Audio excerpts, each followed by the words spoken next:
Eu estou projetando aí no telão, eu quero que vocês leiam aí essa letra mil. Estão conseguindo ler? Então não, né? Não é para ler não. Tá tudo aqui, ó. É só para vocês irem acompanhando igualzinho que está na página. O nosso assunto, energia especificamente elétrica. É o que mais cobra em prova. Aí o título da aula, presta bem atenção às palavras. Geração, distribuição, consumo e economia.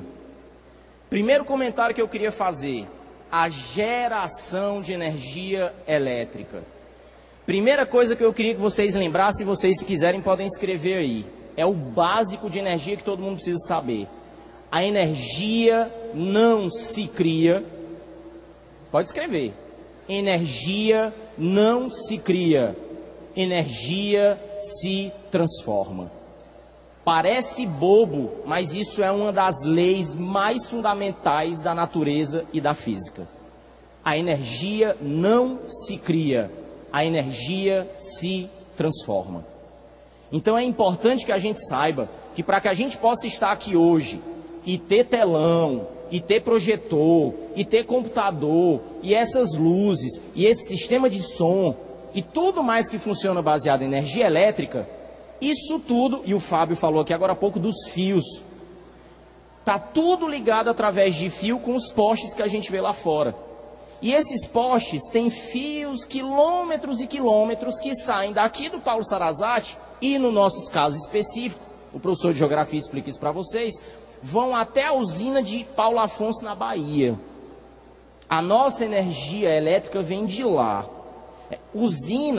A usina é onde a energia é transformada, não é gerada. É uma coisa que é importante, isso já foi questão de prova. As pessoas falam errado sem perceber. A usina geradora de energia, não se gera energia, se transforma energia de um tipo em outro. Eu vou contar uma história aqui agora, não é para a maioria, porque quando eu perguntei quem estava ainda no ensino médio, um monte de gente levantou o braço. Eu vou contar uma história que quem vai se situar mais é aquele pessoal que diz que não lembra mais nem o que é física, certo? Nós estamos em 2014. Em 2001, nós passamos por um aperto chamado racionamento de energia. Já estou vendo o povo aqui na frente balançando a cabeça. Nessa época eu já era dono de casa, então eu já tive que prestar atenção nessas coisas. O que era a história do racionamento? Na época era o FHC que era o presidente.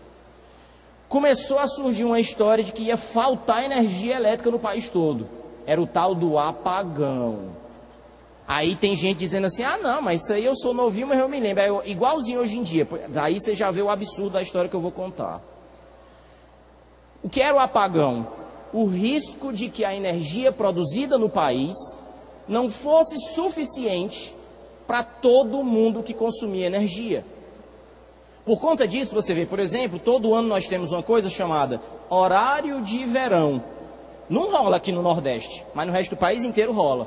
Que é uma maneira de gastar menos energia. Gastar por quê? Porque o potencial de transformação está ficando cada vez mais baixo. O que acontece? 95% da energia elétrica que nós utilizamos no país vem de usinas hidrelétricas. Por favor, preste atenção às palavras. Hidroelétricas significa água e eletricidade. Aí a gente pensa assim, Idelfrânio, água e eletricidade dá maior choque. Entenda o que é que eu estou querendo dizer. Chove chuva, a água fica armazenada numa represa. Uma represa significa um volume de água de muitos metros de altura.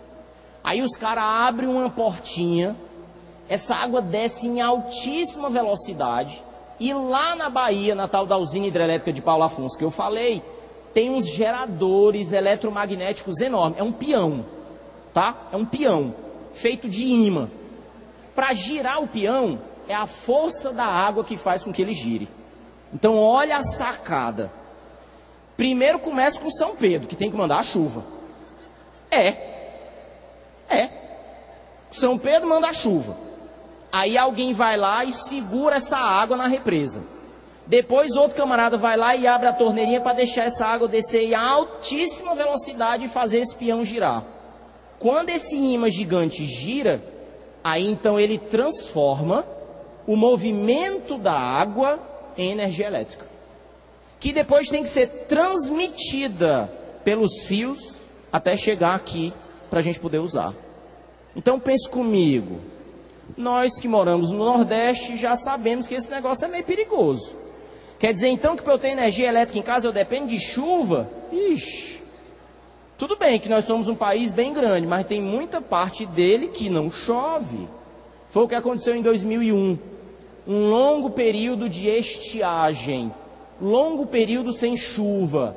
Agora veja bem, não choveu, mas a gente não parou de consumir energia elétrica. Nem podia. A gente tem que viver e a gente depende da energia elétrica. É o mundo moderno. E quero dizer mais, em 2001, nem todo mundo tinha computador em casa não. Aliás, a maioria não tinha. Em 2001, quem pensava em ter um celular era um que muita gente aqui nem viu. Um tijolão desse tamanho assim, que era caro pra dedéu. Hoje em dia todo mundo tem mais de um celular. TV e vídeo e geladeira. Naquela época não tinha isso não. E a energia não dava conta. Então preste atenção, o consumo. A gente consumia, São Pedro não mandava a chuva, a gente ia gastando aquela água todinha e não vinha mais água. Aí o que foi que o FHC pensou? Racionamento. E aí agora aquela história que o pessoal vai lembrar. A gente recebia uma cartinha da Coelce em casa. No nosso caso era da Coelce. Eu recebi uma, que dizia assim: nos últimos 12 meses do ano, você gastou tantos quilowatt-hora. Você precisa reduzir o seu consumo em 30%. O pessoal vai lembrar da porcentagem. E a gente lembra por quê? Porque a cartinha dizia assim: se você não reduzir seu consumo em 30%, nós vamos adotar uma multa. Aí eu não lembro de quanto era a multa. E se você no segundo mês não conseguir economizar de novo, nós vamos cortar sua energia por 4 dias. Ora, mas primeiro mês eu paguei a multa, no segundo mês eu já tive que ficar sem energia 4 dias. Aí no segundo mês eu disse: não, é uma vergonha, eu, um professor de física, dou aula de energia e vou ficar sem energia. Eu tenho que prestar atenção no que é que eu estou fazendo de errado.